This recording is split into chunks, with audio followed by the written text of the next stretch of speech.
I don't think I'll ever forget the first time I saw Lake Dyer. It wasn't just a lake. It was like something out of a dream, or maybe a nightmare, depending on how you look at it. The water was so still, it looked like glass, reflecting the dense forest that surrounded it. There wasn't a single ripple, not even from the breeze. It gave me this weird feeling, like the lake was watching us instead of the other way around. Ethan was the one who got us all out there. He'd heard about the lake from some article online, some story about a town that got swallowed up when they built the dam. "We're gonna find history down there," he said, practically bouncing with excitement as we unloaded our gear. Ethan's always been the dreamer, the guy who can talk you into doing just about anything. And somehow, he'd managed to rope me, Rachel, and Mark into this trip.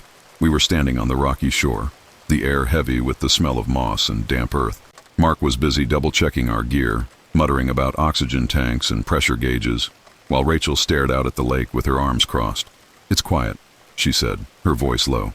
"Too quiet." I rolled my eyes, trying to shake off the uneasy feeling that had been sitting in my gut since we got there. "It's just a lake," I said, but even as the words left my mouth, they felt wrong. We'd stopped in a tiny town a few miles away before driving out to the lake. Briar Hollow, they called it. The kind of place where time felt like it had stopped 20 years ago. The locals weren't exactly welcoming. Every time we mentioned the lake, they either clammed up or gave us these weird sidelong looks like they thought we were crazy. One old man at the general store even laughed. "You'll see," he said, pointing a gnarled finger at Ethan. "That lake doesn't let go of what it takes." Ethan had laughed it off, calling him local color, but I couldn't stop thinking about it. There was something in his tone, something too serious to be a joke. We pitched our tents close to the shore and spent the evening getting everything ready for the dive. Rachel kept flipping through the laminated map Ethan had printed of the lake floor, tracing the shapes of buildings now hidden beneath the water. She kept talking about how eerie it was, imagining people walking through those streets once. "What do you think happened to them?" she asked, not really expecting an answer. "Nothing happened to them," Ethan said, grinning as he poked at the campfire. "They just moved. When the water came, they left. Simple as that."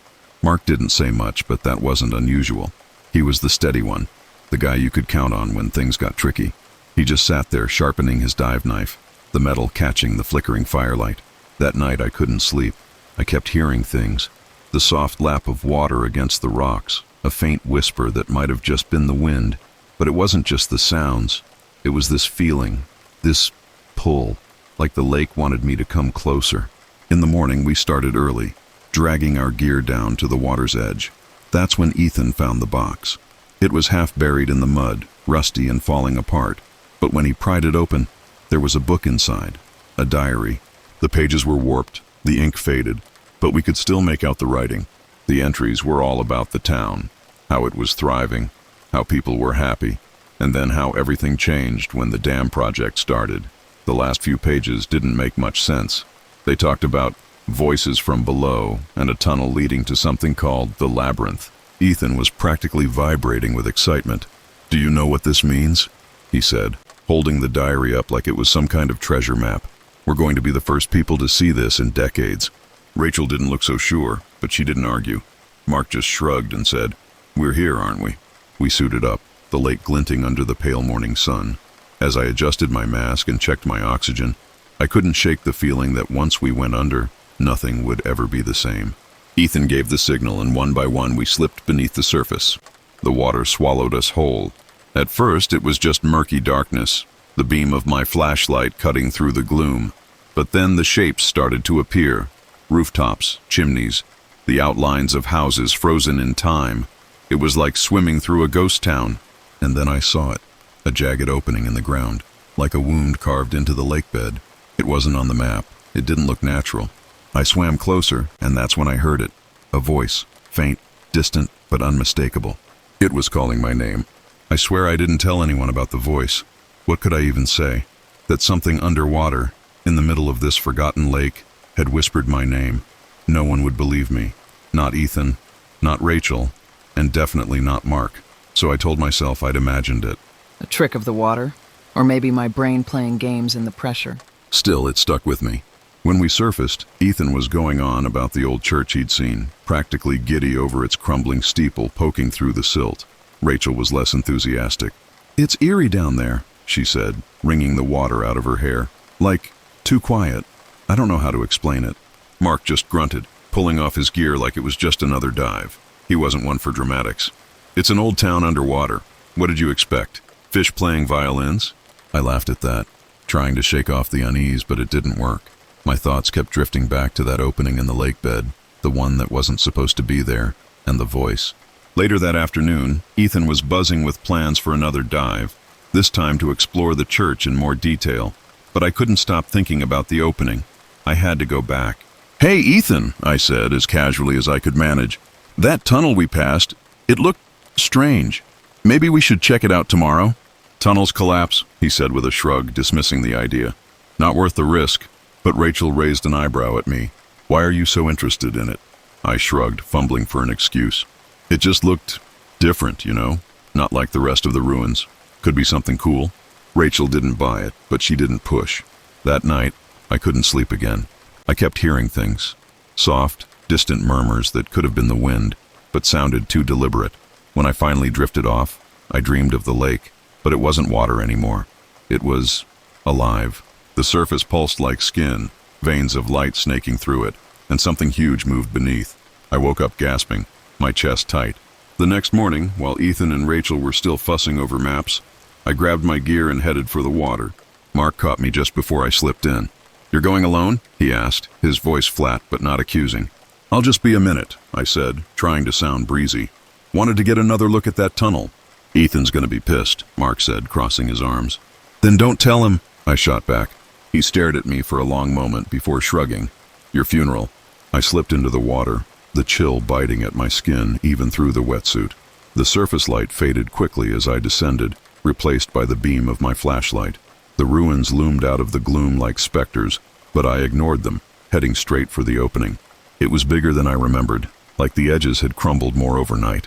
The runes etched into the walls caught my light, glowing faintly, and I felt that pull again. I should have stopped. I should have turned back, but I didn't.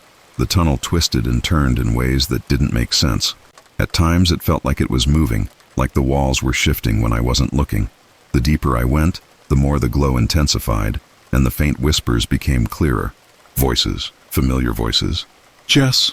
It was my mom, who'd been dead for 5 years. "Come home," she whispered, her voice echoing through the tunnel. "Mom!" I called out, the sound of my voice muffled by the water.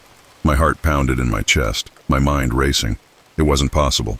The tunnel opened up into a cavern. The walls pulsed faintly, like a living thing, and the glow was almost blinding now.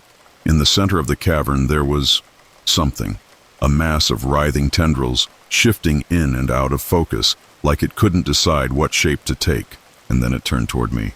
Not physically, it didn't have eyes, but I felt it. A weight pressed down on me, crushing, suffocating. I didn't remember swimming back. One second I was in the cavern, and the next I was clawing my way to the surface, gasping for air. Ethan and Rachel were on the shore when I staggered out of the water, dripping and shaking. "What the hell were you thinking?" Ethan shouted, running to grab my arm. "You could have died down there." I started, but my throat felt like it had been scraped raw. Rachel's face was pale as she looked me over. "What happened? You look like you've seen a ghost." I wanted to tell them, but the words wouldn't come. The cavern, the thing in the center, the voices. It was all too much. "Nothing," I finally managed. "I didn't see anything." Rachel frowned, unconvinced, but Ethan rolled his eyes and stormed off. That night, I stared into the fire, the whispers still echoing in my head. Something had followed me back from that tunnel, and I wasn't sure I was still me. I don't know when I realized something was wrong. Maybe it was the way Rachel kept staring at me, like she was trying to figure out a puzzle. Or maybe it was the way Ethan avoided my eyes entirely. Mark didn't say much, but I caught him glancing at me when he thought I wasn't looking, his jaw tight. It wasn't just them, it was me. I'd wake up in the middle of the night, unsure of where I was or how I'd gotten there.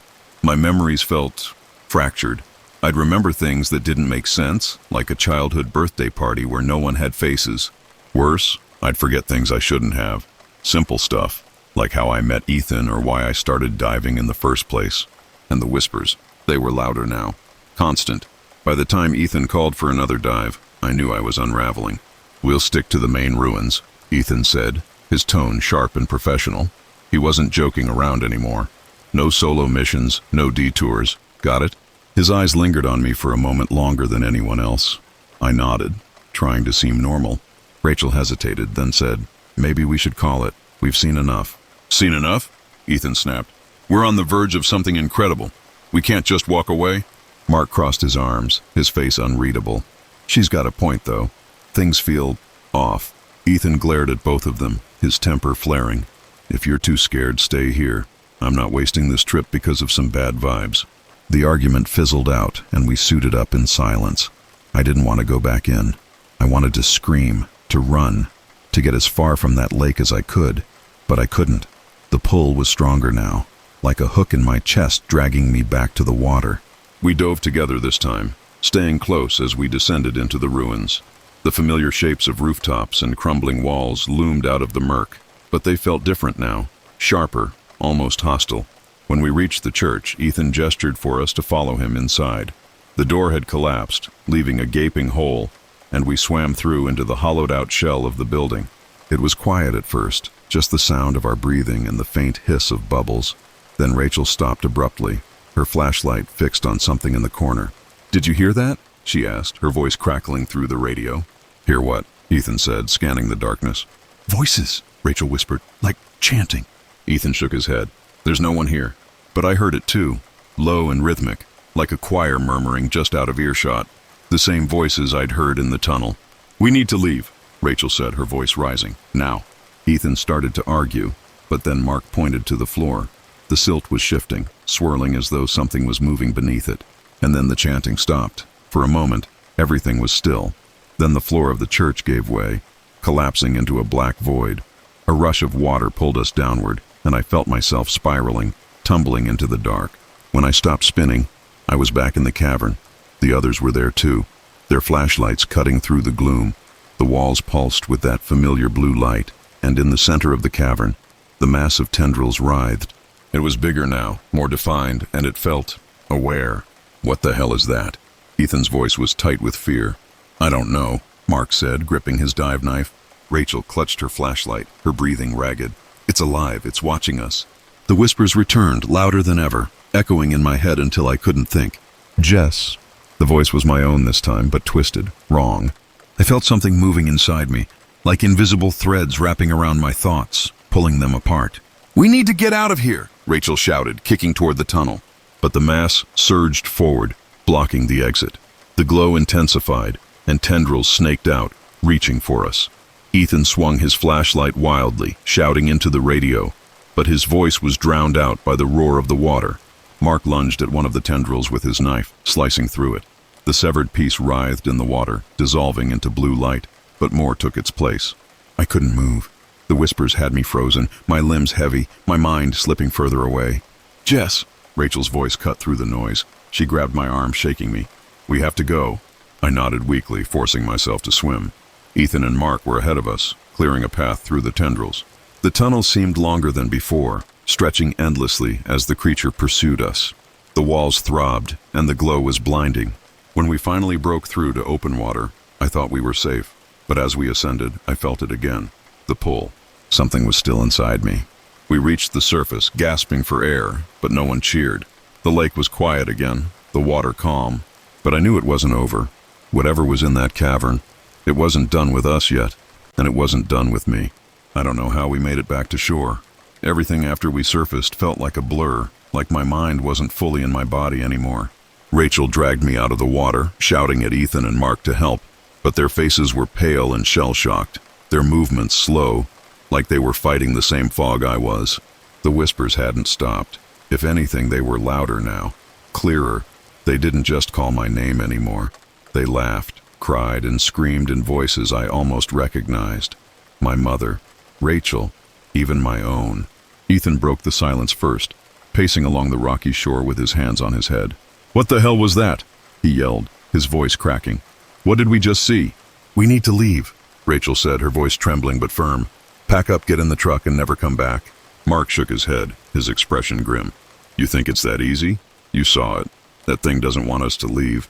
They all turned to me then, and I realized I'd been staring at the lake, my fingers digging into the wet sand. I couldn't look away.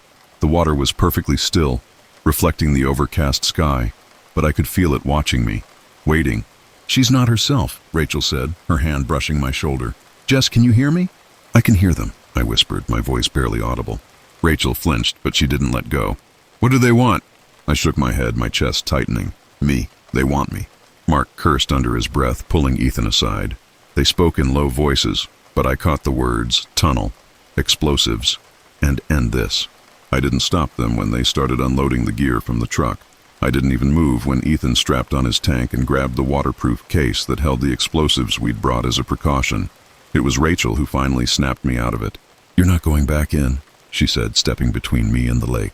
I have to, I said, my voice hollow. No, you don't, she snapped. This thing, whatever it is, it's inside your head. If you go back down there, you won't come back. She's right, Ethan said, his voice tight with fear. That thing, it's connected to you. If we want to end this, you can't be down there. But I couldn't just sit there. I couldn't let them go back into that nightmare without me. I'll stay on the shore, I lied. Just go quickly. They didn't believe me, but they didn't argue. Ethan, Mark, and Rachel suited up again, their faces set with grim determination. When they slipped into the water, the whispers changed. They grew frantic, angry, filling my head with images of the cavern, of the writhing mass at its center. I could feel its tendrils tightening around my mind, pulling me toward the water.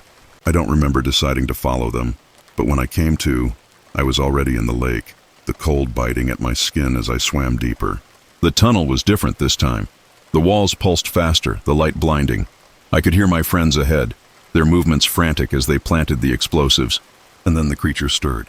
The cavern came alive, its tendrils surging toward Ethan and Mark. Rachel screamed through the radio, trying to pull them back, but the thing was faster. It wrapped around Ethan's leg, dragging him toward the center. Without thinking, I swam forward, grabbing his arm. The creature hesitated, its focus shifting to me. Jess, what are you doing? Ethan shouted, his voice distorted. I didn't answer. I knew what I had to do. I grabbed the detonator from his belt and shoved him toward Rachel. Go, I said, the word heavy in my mouth. I'll hold it off. No! Rachel's voice was shrill with panic. We'll all leave together. You can't stop it, I said, my voice calm despite the chaos. It's in me now. If you don't go, none of us make it out. Mark grabbed Rachel's arm, pulling her toward the tunnel.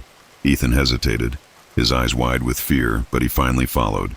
The creature's tendrils surrounded me, pressing against my mind, pulling at my memories, my thoughts, my very sense of self, but I wasn't afraid anymore. I waited until I was sure they were far enough away, then hit the detonator. The explosion was deafening, even underwater. The cavern shook, the walls collapsing as the creature let out a sound that wasn't quite a scream, but something worse. The light flickered and died, and the pressure around me vanished. When I opened my eyes, I was floating in darkness, the lake silent once more. I don't remember how I got to the surface, but when I woke up on the shore, Rachel was shaking me, tears streaming down her face. Ethan and Mark stood behind her, their expressions a mix of relief and exhaustion. You're alive, Rachel said, her voice breaking. Barely, I muttered, my throat raw. The lake looked normal again, its surface calm and unremarkable, but I knew better. We packed up in silence, the weight of what we'd seen hanging over us like a storm cloud. No one said a word as we drove away, the lake disappearing behind the trees. I don't know if we destroyed it. Maybe we just slowed it down, buried it for a while. But one thing's for sure, it's not gone. Sometimes, late at night, I hear the whispers again, faint and distant, like they're calling to me from the depths. And I wonder how long it'll be before the lake takes someone else. You know when something feels too good to be true?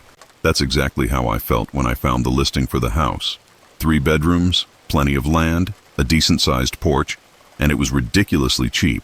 Cheap enough that even after my divorce and all the financial mess that came with it, I could still afford it. It felt like fate, my chance to start over, away from the noise and the judgmental stares, away from the mess I'd made of my life in Boston. The drive out to Vermont was long, and the farther I got from the city, the more I started questioning my decision. The roads narrowed, the trees grew denser, and the GPS seemed confused half the time. By the time I pulled up to the house, I was already exhausted. But when I saw it, I knew I'd made the right call. It was old, sure, and it looked like it could use some love. Paint peeling off the siding, a sagging gutter here and there. But it had charm, the kind of place where you could breathe, where the weight of the world didn't feel so heavy. Unloading my boxes, I caught sight of someone standing on the road. An older man, hunched over, with a baseball cap pulled low over his face. He was just standing there, staring at me. I gave him a polite wave, but he didn't move, just kept watching. "Can I help you?" I called out, forcing a smile. After a long pause, he finally spoke. "Bought the house, huh?" His voice was rough like gravel. "That's right," I said, trying to sound cheerful. He shook his head, muttered something I couldn't hear, and walked away. Weird, but I didn't think much of it. People in small towns can be peculiar. The first night, I was too tired to do much unpacking. I set up my bed, tossed a few essentials into the kitchen cabinets, and collapsed on the couch with a glass of wine. The silence was unnerving at first. No traffic, no sirens, no neighbors shouting. Just the occasional creak of the house settling and the wind moving through the trees. But as the hours dragged on, the silence began to feel wrong. It started around midnight. A faint hum, so low I wasn't sure I was actually hearing it. I turned off the TV and held my breath, straining to listen. The hum grew louder, morphing into something almost like whispers. I shook my head, laughing nervously to myself. "Get a grip, Marisa. It's just an old house." But the whispers didn't stop. I tried to ignore them, chalking it up to wind or my imagination, and eventually managed to fall asleep. The next morning, I decided to explore the house more thoroughly. The rooms were small but cozy, with big windows that let in a surprising amount of light. There was a tiny attic space, mostly empty except for a broken rocking chair and a stack of newspapers from the 80s. The basement was another story. It was cold and damp, with a low ceiling and the kind of musty smell that clings to your clothes. Most of the space was empty, but in one corner, there were a few dusty boxes stacked haphazardly. Curiosity got the better of me, and I started digging through them. Old dishes, a rusted lantern, a few faded Polaroids of people I didn't recognize. Then I found the journal. It was small, bound in cracked leather, and smelled like mildew. The pages were yellowed, and the handwriting inside was uneven, like it had been written in a hurry. Most of it was mundane, a list of chores, notes about the weather. But near the middle, the tone shifted. The entries became shorter, more frantic. "They won't stop whispering," one line read. Another. "I hear them calling my name." The last entry was scrawled so messily it was almost illegible. "I can't stay here. The house knows what I did." I slammed the journal shut, my pulse racing. It was just someone's diary, an overactive imagination, maybe a nervous breakdown, nothing to do with me. But as I climbed back upstairs, the whispers started again, louder this time, and I swear to God they said my name. That night, the whispers came back, louder and clearer. They didn't just say my name. They spoke in fragments, phrases that didn't make sense. At first I thought I was dreaming, but when I sat up in bed, wide awake, I could still hear them. "Why did you leave?" one voice murmured, faint and broken, like a bad signal. "Do you remember?" another asked, closer now, almost insistent. I turned on every light in the bedroom, my heart pounding, but the whispers didn't stop. By morning, I'd convinced myself it was just stress. Moving into a new house, the solitude, my overactive imagination, there had to be an explanation. But when I stepped into the kitchen, the air felt heavier, like the house was pressing down on me. I decided to distract myself by unpacking. I'd only gotten through a few boxes when I realized something was off. One of the Polaroids I'd found in the basement, the one of the two kids standing in front of a tree, was on the counter. I hadn't brought it upstairs. I stared at it for a long time. The kids in the photo looked like they were around 8 or 9. The boy had a gap-toothed smile, and the girl stood stiffly beside him, her face half hidden behind her hair. It was the tree that caught my attention, though. There was something familiar about it, the way its branches twisted against the sky. Shaking my head, I shoved the photo back into the box and went outside. The fresh air helped clear my head, but it didn't last long. As I walked around the property, I kept getting this feeling that I wasn't alone. Every now and then I'd turn around, certain I'd see someone standing there, but it was always just trees and empty space. Then I saw the swing. It was old and rotting, the kind made of wood and thick rope. It hung from a massive oak tree at the edge of the yard, the rope swaying slightly even though there wasn't any wind. That's when it hit me. The tree in the photo, it was this tree. I don't know why, but I felt drawn to it, like it was calling me. The closer I got, the more uneasy I felt, like something was watching me. When I reached the swing, I saw faint carvings on the trunk, initials surrounded by a crude heart. M+C. I ran my fingers over the carvings and a flash of memory hit me, so fast and so vivid that it knocked the breath out of me. A boy's voice laughing. "Push me higher." My chest tightened, but I couldn't place the memory. It felt like a dream, something half-remembered and far away. I stumbled back to the house, my hands shaking. Inside, I went straight to the box with the journal, flipping through the pages again. I don't know what I was looking for, but something caught my eye. A small, folded piece of paper tucked into the back cover. Unfolding it, I saw it was a crude drawing, done in crayon. 2 stick figures stood under a tree, one with long hair and the other with a baseball cap. The whispers started again, faint but unmistakable. "Why did you leave? Come back." I dropped the paper and backed away, my chest heaving. The house felt alive now, the walls too close, the air too thick. I grabbed my keys and bolted for the door. I drove into town, hoping to find some kind of escape, but even Briar Hollow felt wrong. The streets were too quiet, and the few people I passed barely glanced at me. I ended up at the small diner on Main Street, sitting at the counter and nursing a cup of coffee.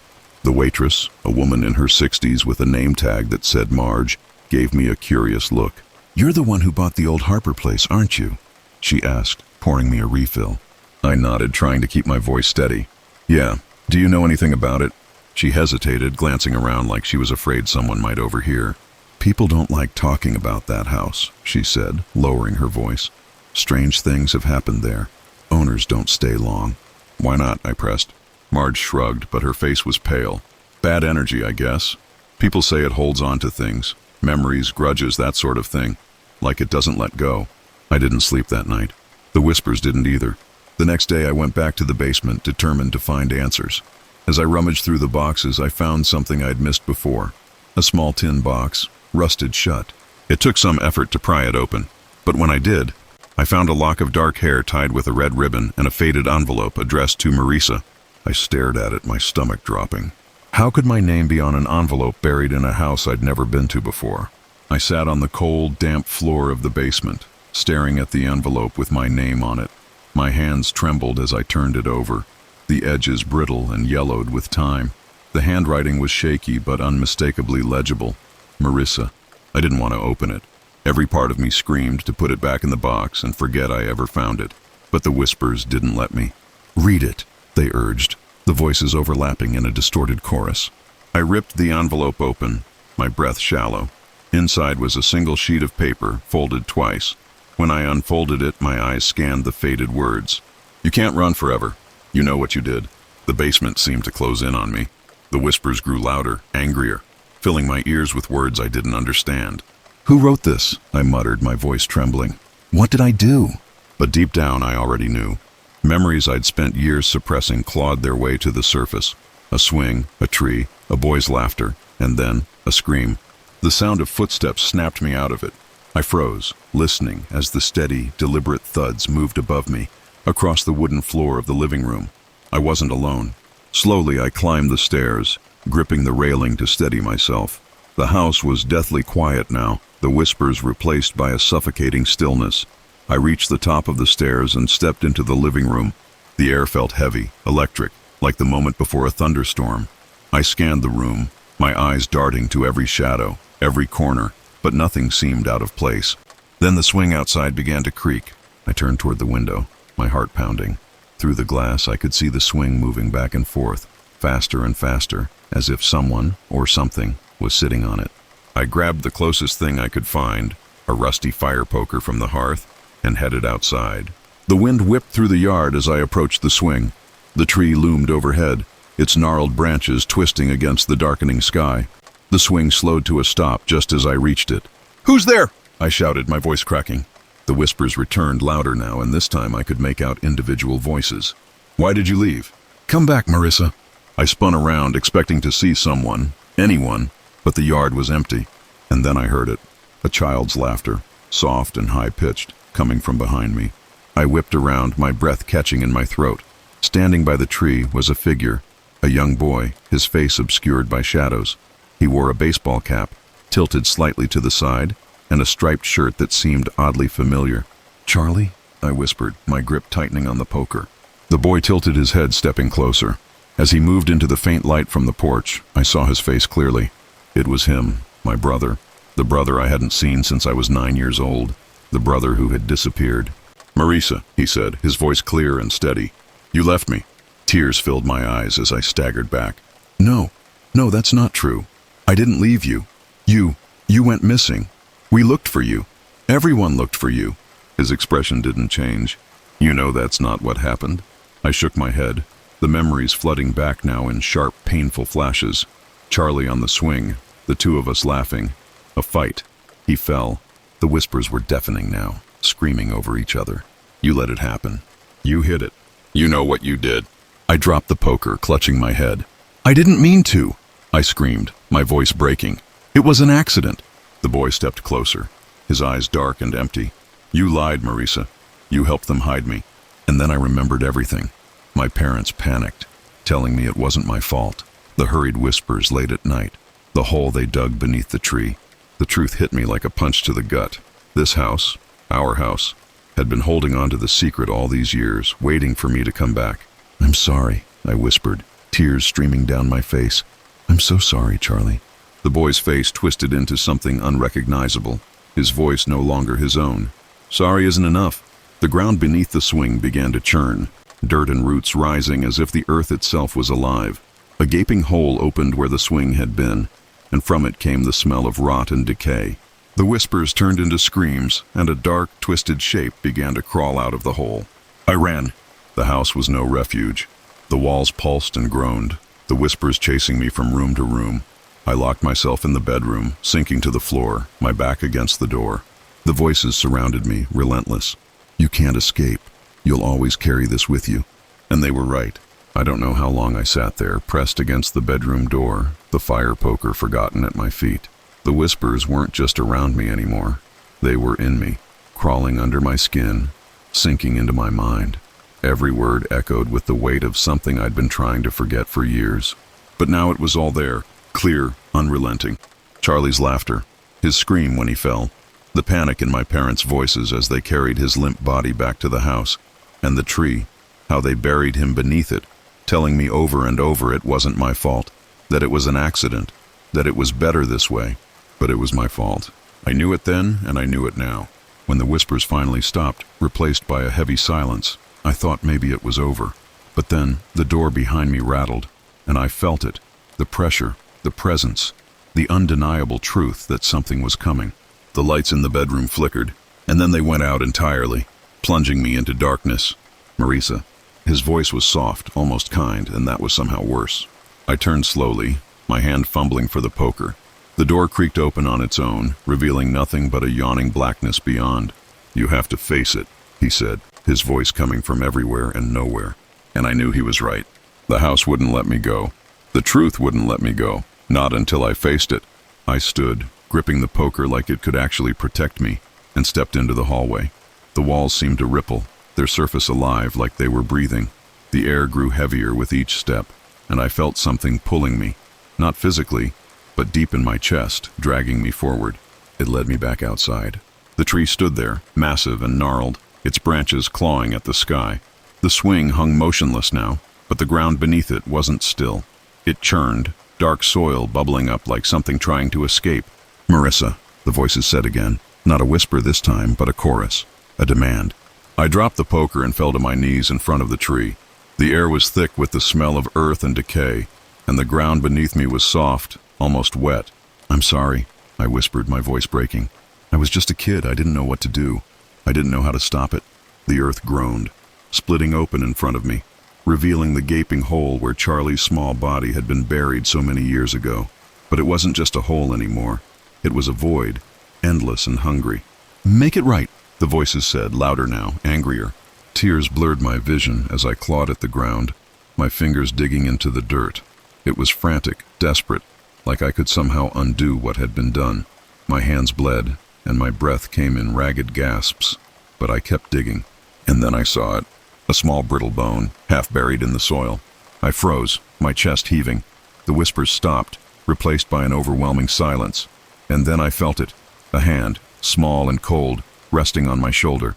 I didn't want to look. Thank you, Charlie said, his voice soft, almost tender. When I finally turned, he was standing there just as I remembered him. The same baseball cap, the same striped shirt. But his eyes, they weren't empty anymore. You don't have to run anymore, he said. You don't have to hide. And then he was gone.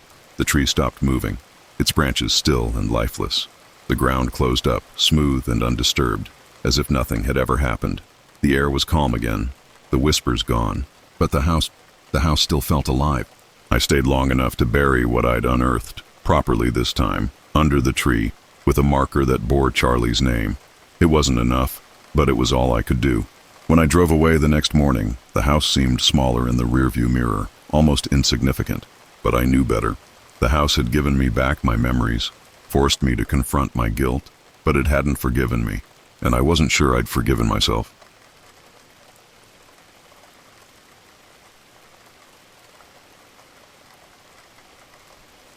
It started like any other gloomy afternoon in Boston. The sky hung low, the kind of gray that made you question if the sun had ever existed at all. I was running on fumes, caffeine barely holding me together, but my thesis wasn't going to write itself. The topic? Forgotten texts of the Middle Ages. Sounded romantic at first, like I'd uncover some hidden treasure no one else had found. The reality? Endless dead ends and the faint smell of mildew from too many hours spent in musty archives. That day I'd gotten a tip from Dr. Abrams, my eccentric lit professor. The man had a knack for sniffing out the weirdest, most obscure sources, and he insisted I check out this library on the edge of the city. Abandoned but fascinating, he'd said, with a twinkle in his eye that made it impossible to argue.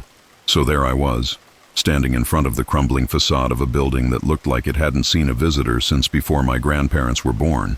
The door creaked open with way too much drama, like it was auditioning for a horror movie. Inside, the place smelled like time itself, dusty and stale, with a faint trace of something metallic. Rows upon rows of forgotten books lined the shelves, their spines cracked and faded, titles barely legible. It felt like stepping into another world, one where stories came to die. I wandered through the aisles, running my fingers along the spines. Most were boring, encyclopedias, records, books about plants or geology. Then, tucked in the corner under a broken window, I saw it. A thin, black book with no title. The cover was old leather, soft and cracked like it had been handled 1,000 times, yet somehow it seemed untouched by the decay around it.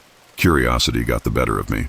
I picked it up and the air felt heavier, like the room was suddenly holding its breath. I flipped through the pages, but they were all blank. Well, almost all. On the last page, in small, neat handwriting, it read, "Everything begins here." It sent a chill up my spine, but I brushed it off. It was probably some artsy book someone forgot to finish. Still, there was something about it I couldn't explain. It felt personal, like it was waiting for me to find it. Just as I was stuffing the book into my bag, a voice startled me. "You shouldn't be here." I turned to see an old woman standing in the doorway. Her face was lined with age, her eyes sharp and piercing in a way that made me freeze. "People like you, digging into things best left buried. It doesn't end well." Her voice cracked, more like a warning than a casual comment. I laughed nervously. "It's just a library." Her gaze lingered for a second too long before she muttered something under her breath and walked away. I told myself she was just some local eccentric who'd spent too much time around these old books. Still, I couldn't shake the feeling that her words had weight. By the time I got home, the weirdness of the day had faded. My apartment was a mess, as usual. Coffee cups everywhere. Stacks of books on every surface. I tossed the black book onto my desk and forgot about it as I dove into my other research. Hours later, the rain started, soft at first, then pounding against the windows like it was trying to get inside.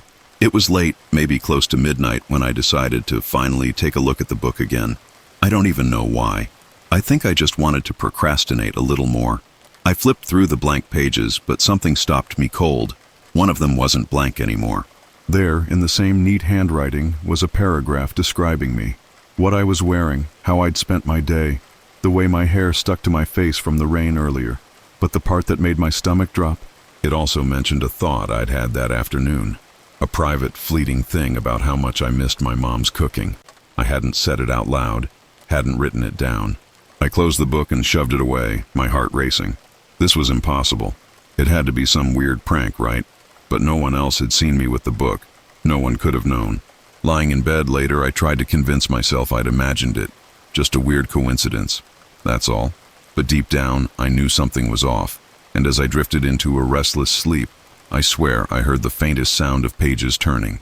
I woke up the next morning with a knot in my stomach. I blamed it on the coffee overload from the night before, or maybe the stress of my thesis. But when I turned to my desk and saw the black book sitting there, open to a blank page, the knot tightened. It was the same book, but somehow it felt heavier, like it had been waiting for me. I told myself I'd imagined the whole thing, Maybe I was just overtired and had read something that wasn't actually there, but I couldn't shake the memory of that paragraph, the way it had described me with eerie accuracy. Against my better judgment, I picked up the book again. My hands were shaking as I flipped through the pages, blank, blank, blank, until I stopped on a new section. There it was, another passage. This one described my morning so far, down to the detail of me spilling coffee on my pajama shirt. I froze, my heartbeat pounding in my ears. I hadn't told anyone. I hadn't even spoken a word out loud since I'd woken up. I slammed the book shut and shoved it into my backpack. Whatever this thing was, it wasn't normal, and I needed to get rid of it. I figured if I brought it back to the library and left it there, it'd stop messing with me. The library was even creepier in daylight. The windows, shattered and grimy, let in just enough light to make the shadows seem alive. I marched straight to the corner where I'd found the book and dropped it on the floor. "Stay there," I muttered under my breath, as if I was scolding a dog. But as I turned to leave, I heard something, a soft rustling like pages turning. I spun around, my pulse racing. The book was still lying there, unmoving. I convinced myself it was just the wind or some other perfectly logical explanation, and I practically ran out of the building. Back at home, I felt a weird sense of relief. The book was gone, and I could go back to my life. But as I dumped my backpack onto my bed, I froze. Sitting right on top of my books and notes was the black book. It shouldn't have been there. I left it at the library, I was sure of it. My hands trembled as I picked it up. It was open to a new page. This time the words hit me like a punch to the gut. She will try to escape, but there is no escape. She will return, and she will learn. I slammed it shut again and stuffed it into a drawer, locking it for good measure. I didn't want to see it, touch it, even think about it. But that night, as I sat at my desk pretending to work, I couldn't stop glancing at the drawer. It was like the book was calling to me, whispering just out of reach. When I finally caved and opened the drawer, the book was waiting, as if it had always known I'd come back. I flipped to the next page, my fingers moving without my brain's consent. The words were clearer this time, sharper, as though they'd been carved into the paper. "Do you want to know the truth?" I didn't, but I couldn't stop reading. The book began to reveal things I didn't even remember. Embarrassing moments from childhood, fears I'd buried deep, even secrets I'd never shared with anyone. I felt exposed, like the book was peeling back layers of me that I didn't want anyone, not even myself, to see. It wasn't until later that night, as I tried to process what was happening, that I noticed something else. Every time I read the book, I felt different. It wasn't just the words, it was the way they stayed with me, creeping into my thoughts and twisting them. I started hearing faint whispers when I was alone, shadows flickering in the corners of my vision. The worst part came when I tried to show Ethan. He was my best friend, the one person I knew I could trust with something this insane. I invited him over, told him everything, and handed him the book. "Okay, so what am I looking at?" he asked, flipping through the pages. "Just read it, it's all there," I said, my voice shaky. But Ethan frowned and shook his head. "Lucy, there's nothing here. The pages are blank." I snatched the book back and opened it, desperate to prove I wasn't losing my mind. But when I looked at the pages, they were blank for me too. Ethan left a little while later, clearly worried about me. I didn't blame him. I was starting to worry about myself too. The book wasn't just messing with my mind. It was isolating me, making me doubt everything. And deep down, I knew it wasn't done with me yet. I barely slept after Ethan left. The apartment felt suffocating, like the walls were closing in on me. Every creak and groan of the building sounded amplified, as if something or someone was moving just out of sight. The black book sat on my desk, taunting me. It didn't matter where I hid it, locked it, or threw it. It always came back like it had a mind of its own. By morning, I decided I needed answers. I spent hours digging through forums, researching occult texts, anything that might explain what this thing was. Most of what I found seemed like conspiracy theories and nonsense. Talk of cursed books, entities that trapped people in their stories, rituals gone wrong. But then I stumbled across a name, Liber Vitae. The Liber Vitae, or Book of Life, was rumored to have been created centuries ago by a deranged monk who believed he could control destiny by writing it down. According to legend, the book didn't just record lives, it manipulated them. People who found it were slowly driven mad, their lives twisted into tragedies written by the book itself. And the worst part? No one who'd ever found the Liber Vitae had managed to get rid of it. The words burned into my brain. It wasn't just reading my thoughts, it was writing my life. I closed my laptop and stared at the book, still sitting there like it owned the place. My pulse was racing, my chest tight. I didn't know if I was going crazy or if this was really happening, but one thing was clear. I had to confront it. I flipped the book open, my hands trembling. "What do you want from me?" I whispered. The pages turned on their own, fluttering until they stopped on a single line. "Everything." The word sent a shiver through me. My head felt heavy, like a fog was settling in, and I had to grip the edge of the desk to steady myself. I needed to know more. Flipping further into the book, I found new pages filled with dense, cryptic writing. They described choices I hadn't made yet, events that hadn't happened. It was like glimpsing into a twisted version of my future. One passage caught my eye, standing out in bold. "She will come to understand her role, or she will face oblivion." I slammed the book shut, the words echoing in my mind. What role? What did it mean by oblivion? Panic clawed at my throat, but I forced myself to think. There had to be a way to stop this. The library. That's where I found it. Maybe the answer was there too. It was already dark by the time I arrived, the rain turning the streets slick and shining under the streetlights. The library looked even more menacing at night, its shattered windows gaping like empty eyes. I pushed through the heavy doors, the air inside cold and damp. I retraced my steps to the corner where I'd found the book. The shelf was empty now, the spot where the book had sat covered in dust. But as I looked closer, I noticed something carved into the wood. A symbol, faint but unmistakable. A circle with jagged lines radiating from it. I crouched down, running my fingers over the carving. It looked ancient, like it had been there long before the library had been abandoned. Beneath the symbol, barely visible, were the words, "The scribes are eternal." A sound behind me made me jump. A faint whisper, like someone was speaking my name. I spun around, but no one was there. Just rows of decaying bookshelves, their shadows stretching long and menacing in the dim light. I turned back to the symbol, my pulse hammering. What did it mean? Was I supposed to be a scribe? Was the book trying to force me into something I couldn't escape? The whispers grew louder, more insistent, and then the lights flickered. My breath hitched. I wasn't alone anymore. From the shadows, a figure began to take shape, indistinct at first, like smoke coalescing into a form. It had no face, just a void where features should have been, but its presence was suffocating. "Why me?" I shouted, my voice cracking. The figure didn't answer, but the book in my bag started vibrating, its pages fluttering wildly. Against my better judgment, I pulled it out. The pages glowed faintly, words appearing in rapid succession. "Accept the truth, become the scribe, or be erased." "No!" I yelled, throwing the book across the room. It hit the wall with a sickening thud, but didn't stop. The pages continued to turn, faster and faster, as if the book was alive. The figure loomed closer, and for the first time, I felt real fear, like whatever this thing was could erase me entirely, wipe me from existence. Desperate, I grabbed the book again, flipping to the back where the final words usually appeared. But instead of the cryptic line I expected, there was something else. A ritual, scrawled in messy handwriting. Write your name, seal the book, burn it where it began. It didn't make sense.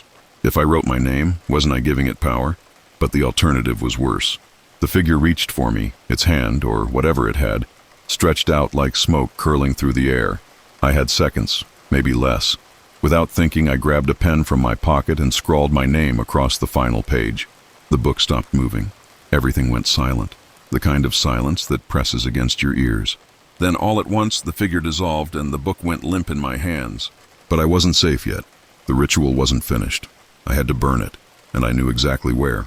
The rain had turned into a full-on downpour by the time I made it back to the library. My clothes were soaked, my shoes squelching with every step. The book felt heavier in my hands, like it knew this was the end. The library loomed before me, dark and silent, like a monument to all the bad decisions I'd made since I found the damn thing. My heart was pounding so hard it hurt, but I pushed the doors open and stepped inside. The air was colder now, almost freezing, and the shadows seemed thicker, moving in ways they shouldn't. I made my way to the spot where I'd found the book, the carving of the symbol still etched into the shelf. The room felt alive, pulsing with an energy I couldn't see but could definitely feel. It pressed against my chest, making it hard to breathe. The book in my hand started to hum, its pages vibrating as if it were resisting what I was about to do. I didn't care. I was done letting it control me. I dropped the book onto the floor and pulled out the lighter I'd grabbed from my kitchen drawer before leaving. My fingers trembled as I flicked it on, the small flame barely holding steady in the cold air. "Burn here, huh?" I muttered, my voice shaky. "Let's see how you like this." I crouched down and touched the flame to the corner of the book. At first, nothing happened. The pages didn't catch, didn't even blacken. But then, with a loud hiss, the fire roared to life, consuming the leather cover and curling the edges of the pages. The room reacted instantly. The air seemed to explode, a low rumble shaking the floor beneath me. The shadows on the walls twisted violently, forming shapes that looked almost human before melting back into nothing. A high-pitched screech filled the air, like the book itself was screaming. I stumbled back, my heart hammering in my chest. The symbol on the shelf began to glow, its jagged lines pulsing with a deep red light. The book burned brighter, the flames turning from orange to an unnatural, sickly green. And then it happened. The shadows coalesced one last time, forming the faceless figure I'd seen before. Only now, it wasn't just a figure. It was huge, filling the room with its presence, its void-like face staring directly at me. "You think this ends it?" The voice wasn't a sound. It was in my head, crawling under my skin, twisting through my thoughts. "You cannot destroy what has already begun." I wanted to run, but my legs wouldn't move. The flames from the book climbed higher, licking at the air, casting wild, flickering light across the room. The figure stepped closer, its smoke-like body reaching for me. I clenched my fists, forcing myself to stand my ground. "You don't control me," I shouted, my voice breaking. "Not anymore." The figure paused, as if my defiance had caught it off guard. The glow from the symbol on the shelf grew brighter, pulsing faster, and the book's flames erupted in a blinding flash of light. When the light faded, the figure was gone. The book was nothing but ash, scattered across the floor in a perfect circle. The air in the room felt lighter, the oppressive weight finally lifting. I dropped to my knees, my whole body trembling. It was over. I didn't know how, but it was over. Or so I thought. As I stood up, brushing ash off my hands, I noticed something out of the corner of my eye. On the shelf, where the book had burned, a new symbol had appeared next to the first one. It wasn't glowing, but it was fresh, the jagged lines sharp and unmistakable. A chill ran down my spine. I didn't understand what it meant, but I didn't want to stick around to find out. I left the library without looking back, the rain washing away the ash that clung to my clothes. In the weeks that followed, I tried to move on. I threw myself into my thesis, ignoring the lingering feeling that something wasn't quite right. I told Ethan everything, and while he tried to believe me, I could see the doubt in his eyes. Who could blame him? Even I wasn't sure what had really happened. But the nightmares started soon after. They weren't just dreams. They were memories. Pages turning, whispers in the dark, the faceless figure reaching for me. Every night I'd wake up drenched in sweat, my heart pounding like I was still in that library. And then one morning I found something on my desk. A thin black book, its leather cover cracked and soft, with no title. I didn't touch it. I didn't open it. But as I stared at it, the faintest sound echoed in my ears. Pages turning. The book wasn't gone. It had never been gone. And deep down, I knew it never would be. I wasn't the scribe. I was just the latest chapter.